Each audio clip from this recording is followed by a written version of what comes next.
The man is back. The man is back. The man is back. What is up, Sports Kita, YouTube, and KliqpodGaming Nation? As always, thank you for joining me, your boy JG, back with another episode of What Do We Learn on Tuesday Night Smackdown. First thing we learned, God, what a difference 24 hours in a new lineup makes. Tonight, I actually enjoyed Smackdown. Even if I'm one of the rare ones out there who did, I enjoyed it. It was good. They probably instantly stole it they instantly cooked me when I seen the return of the man, Becky Lynch. That's my shit in the WWE. She is literally carrying both brands. Whew, this girl is fire. You guys feel like me, man. We talk for everybody that I do talk to out there, yo, you guys know she is so good right now. Like, I crave Becky Lynch. God, I wish Becky Lynch would just go on Monday Night Raw, invade for no freaking reason, and make them make a rematch or set it back up. Ronda versus Becky. But with that being said, we ain't here about daydreaming, man. We here about talking about what we saw on tonight's show. So tonight's Tuesday Night Smackdown kicks off, like I said, with the return of the man. She comes out looking badass, got the belt, got the attitude, embracing the fans, loving her, but still having that, I don't give a shit. I just want to whoop somebody's ass and show them I'm the best attitude in the world, man. And she comes back and she says, hey, she's ready. She is ready. With this being said, she calls out Charlotte Flair. Says Charlotte needs to quit imitating the man. Charlotte says she's not imitating the man. This is the queen. And this frustrated me. Charlotte returns the favor with saying, you're imitating my father. No, you're not. Whatsoever. Like, where are you getting your information, man? This is Stone Cold Becky Lynch. 100%. There ain't no ifs, ands, or buts, man. That's what I feel. Like, watching Becky Lynch, literally, I feel it almost feels nostalgic for me, because that's the feeling she gives me. If everybody would give this kind of an effort on the shows, yo, these things would be back to glorious. But unfortunately, seems like we're only getting success out of SmackDown right now. So back to Charlotte and Becky. Paige separates them for fighting. Obviously, they get hyped up. They want to go at each other, but they don't. Paige actually breaks them up and announces that at TLC, we're going to have the first WWE women's TLC match involving Charlotte Flair and Becky Lynch. But, yo, the women's locker room comes out and complains, saying they are all talented enough to get a shot at the title. And for me personally, I don't mind, and I'm very interested in the Becky Lynch-Charlotte Flair match, but I would rather see Becky take on anybody else. Personally, just her and Asuka one-on-one, I would probably lose my mind. But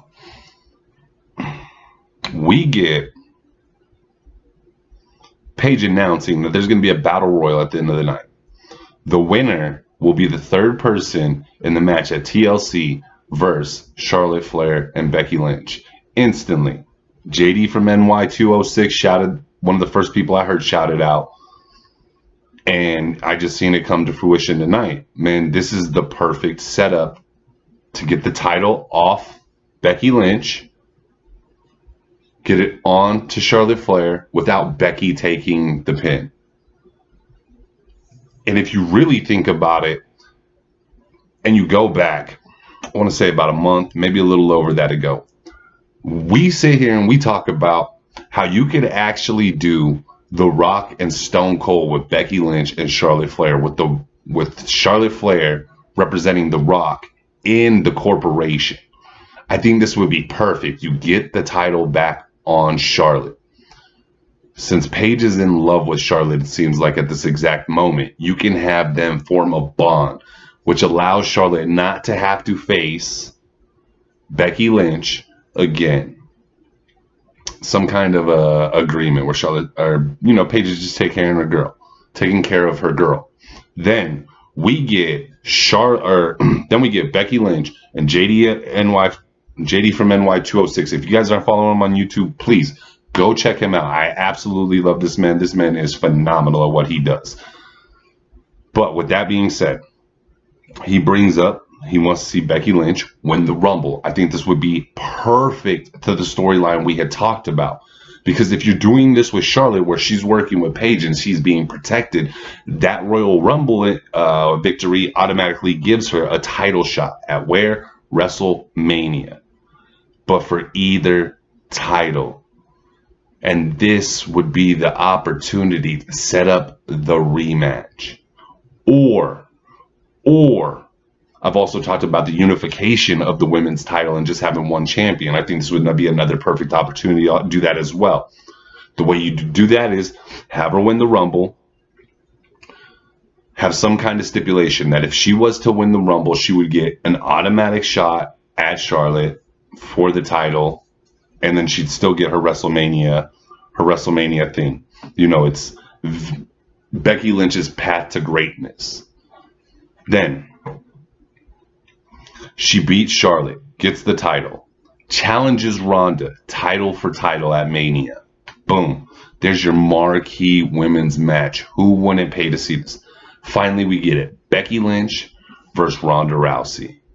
Let's go. Then Ronda takes her first L, loses to Becky. Becky's the unified women's champion, defending on both shows, showing how truly badass the man is. Think about it, though. So, God. Sorry, guys. Sorry. We went on a tangent there, I think, for like 5 minutes. Back to what we actually learned from tonight's show. What we also learned tonight, man, is the Usos deserve a title shot against the Bar. So, after what I thought was a very good match, at least 2.5 stars, maybe 3 on a 4-star scale. But thought it was a very good match. The Usos upset the Bar.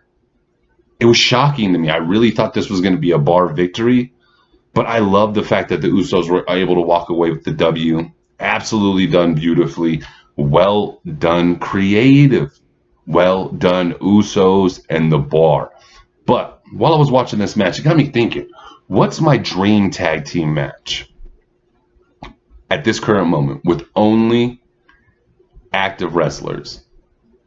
My dream match, the Young Bucks versus the Usos. It would be a super kick party. All right, I'm telling you, it would be a super kick party, man. It would be so dope.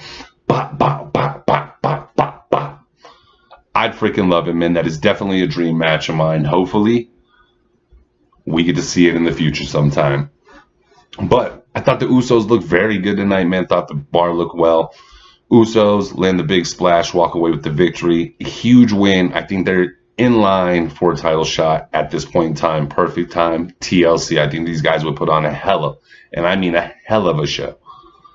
Then, man, we learned Big E is actually a closet case mariner. So we get a backstage segment between The Miz and the New Day. And initially, The Miz comes in, and New Day's watching their phone. And they're like, damn, Miz, this is some of your best work. And he's like, oh, you're watching the Marine 6? What's your favorite part? And they're like, dude, come on, man. We are not Mariners. Like, no ifs, ands, or buts. Then Miz leaves. Big E quotes Marine 6, showing he is a closet case mariner. Kind of got me thinking, Big E, Miz, kind of would work well together in the future. Right now, I just don't think there's a reason to break up New Day. Just keep it going. Just keep them out of the title contention. They don't need to be in the title hunt to have great matches. Not only that, to keep things interesting, fun, and people loving them. So they're just one of those teams that you don't have to always be in contention to be noticed. Then, man, we get the best AJ Styles I've seen promo-wise since he came to the WWE. And I think this is perfect for him, is the pissed off role, man. Not playing games no more. Sick of Daniel Bryan's shit. He wasn't even pissed that Daniel Bryan kicked him below the belt, man, to win the title. What he was pissed about was the beating he got afterwards, man. So I like what we saw from AJ Styles tonight, a new ruthless, aggressive side. I hope this really leads to a lot more. I hope it just continues to build on the aggression he had throughout the Joe saga. So please keep this going exactly how it's building up, because what I saw tonight from AJ, I'm absolutely loving. Then we were supposed to get a match between Shinsuke and Rusev. Shinsuke absolutely destroys Rusev before the bell rings. It was that quick. Then, man, we get probably what was my favorite moment of the night. Next to the return of the man. Okay, next to the return of the man. As far as we talk about everything from here on out, it is next to the man. Everything is second fiddle to the man. But we get a celebration of Jeff Hardy's 20-year anniversary with signing with the WWE. The first thing that actually popped in my mind is, where's Matt? Why isn't Matt getting the same thing? And then we get the celebration. And during the celebration, you know, everybody's having a good time. We see a video package of Jeff Hardy, you know, some highlights, some memories. It had me actually thinking for a minute thinking back to the first time I seen the Hardys wrestle, and that's when they were still wearing the spandex, still with the headbands, looking all goofy. Like, I think Jeff had the bullish cut, like the one like just past your ears. Like, that's what I got to thinking about. So inside I was actually cracking up during this time, but it was cool just to reflect and think about the nostalgia. And then like 20 years, and I'm like, damn, I was around 15, 16. Like, this is kind of crazy, man, watching these guys throughout their whole WWE careers and when they've gone elsewhere during that time span.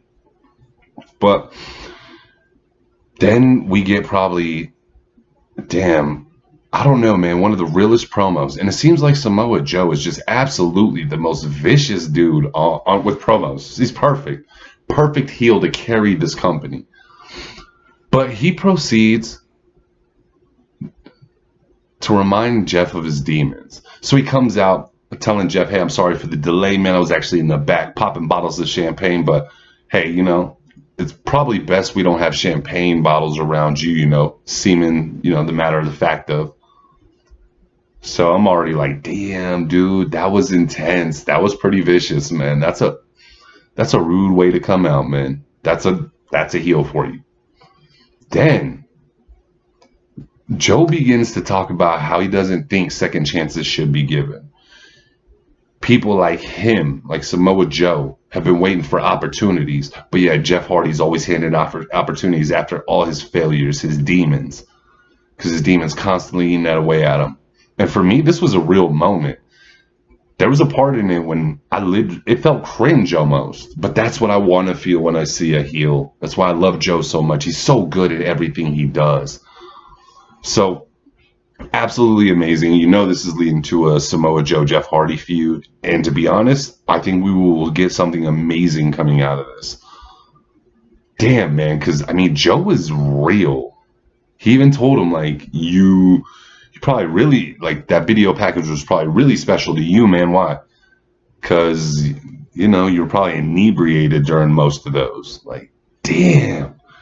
Low blows. But I'm looking forward to seeing what comes out. And I actually hope this pulls out some sick side of Jeff Hardy. And another detail I want you to notice, we did not hear Matt's name when he thanked the people who helped him get here. Could this be something that moves, something setting up for down the line between him and Matt, a feud? And that's how we'll get the return of Brother Nero. But we'll talk about that on the breakdown of this week of the WWE. For now, we got to continue on with the show because this is the longest we've gone in a minute. Then we got The Miz versus Kofi Kingston. The match itself was all right. It was all right. Kofi Kingston wins. Trouble in Paradise, 1, 2, 3. It was just an all right match. Nothing to write home about. Nothing spectacular. Then we get Randy Orton, continuing the best Randy Orton I've seen in forever. Things that made me fall in love with this man. But we see him talking about the mask and how he didn't rip off the mask of Rey Mysterio as disrespect. He ripped off the mask to disrespect Rey, not Lucha Libre, not his heritage, just Rey, to show how much of a joke he is. And Rey comes out, bruised, trachea and all. Rey decides he's going to come out. Bad call, horrible choice. Gets his butt handed to him by Randy Orton. Not only that, ends up with a the steel chair. It's closed. Long ways. The top of the chair up against his neck, smashed down against the steel. I didn't see the chair move in time personally. They probably kept it loose. But damn, that looks so intense and cringe. Like, oh, it's one of them turn away from your TVs for a moment, or for a minute moments. So, absolutely great things coming out of that, man. And I'm freaking excited. One of the greatest RKOs I've ever seen was Ray and Randy Orton. So, I expect to see a lot more of these come. So, looking for exciting things, man. We're going to see the demented, twisted Randy Orton. And this is going to play into their match at TLC. Then, we get my biggest disappointment of the night. We get the Women's Battle Royal. And it wasn't the Battle Royal itself. Battle Royal was fine. There was actually points that I thought were really good. Like, I thought Sonya Deville was perfect in this match. Absolutely perfect. I like that she was the second to last, or first to last. She was one of the last two in the ring.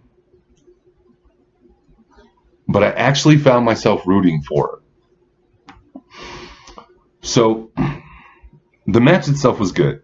Our final four comes down to Naomi, Mandy Rose, Sonya Deville, and Asuka. Mandy Rose gets eliminated. Sonya ends up eliminating Naomi. But it comes down to Asuka and Sonya. And I gotta be honest, I actually felt myself rooting for Sonya Deville out of everybody. And the reason is, I don't want the continuated burying of Asuka. My feeling, which, man, JD's been saying it, man. JD's been saying it. It's this simple. And I've agreed with it all along. They put a third person in this match because it's just a sacrifice for Charlotte Flair and Becky not to get pinned. I love the idea. Sonya Deville would have been perfect for this. How the hell is it going to hurt her at this time? But to see Asuka in another championship match getting pinned after the nonsense we've seen to start this summer. Why do you do this to this woman? Why can't you have anybody else? Okay, I know your hearts were in the right place with this one. I know that much. That you guys were like, yo, Asuka deserves this. She's very credible to be in this match, which, if you guys don't know, I love Asuka. Okay, I love Asuka. That's why this hurts me so bad. But I know she's a sacrifice. And with that being said, man, I mean, I'm pretty sure you can already figure who I think is going to win the TLC match. I got Asuka, or I got Charlotte Flair pinning Asuka specifically. Becky doesn't take the pin. She doesn't lose any momentum. If anything, it just builds her again because she won't have the title. So, really looking forward to this, minus the sacrificing of Asuka. And it hurts me, man. I told you guys after WrestleMania they're going to bury Asuka. And I don't care what anybody says. I know I've seen it out there. Oh, buried's the most overused word out there. Not in the frame I use it. And this woman is buried. I told you the revival was buried months ago. I told you freaking Asuka was buried literally on the WrestleMania review. I think I named it a career buried. She's buried. Like, there's no resurrecting this. I don't feel this is going to turn into a Becky Lynch moment. It's just frustrating. It's just really frustrating. And also, SmackDown. Another nitpick I have. Where's Almas? I need Almas in my life. That man is so good in the ring. But with that being said, guys, those are minor complaints. Overall, I thought the show was good. I mean, compared to Raw, it was the difference between night and day. I was interested. You got me interested in the freaking Becky Lynch, Charlotte Flair, Asuka match. You've got me. You've got me interested in seeing what's going to happen going forward with Shinsuke and Rusev. You got me loving Randy Orton and Rey Mysterio. So I definitely think you're doing good things. Keep it going in the right direction. Please do not be like Raw and go backwards and give us complete and utter bullshit. But with that being said, guys, I'm going to go ahead and get out here. As always, you guys are the absolute best, man. Wouldn't be here without you guys. Not only that, this, you guys will see it Thursday, will be this week in WWE. I did do it last week. I swear to you. Me and Dean can co-sign. I have proof with the email sent, everything like that. But with it being the Thanksgiving weekend, I didn't know me and Dean was going out of town. He didn't have the laptop, so I'm unsure if he was able to get this everything up on Sportskeeda. I got Monday and Tuesday night reviews, or what we learned on YouTube. Sorry, YouTube, I just forgot to upload the last week, I guess technically, this week in WWE. But that will be up and firing Thursday. As far as anything else, man, we will let you guys know. But as always, thank you guys so much. Take names, kick ass, peace.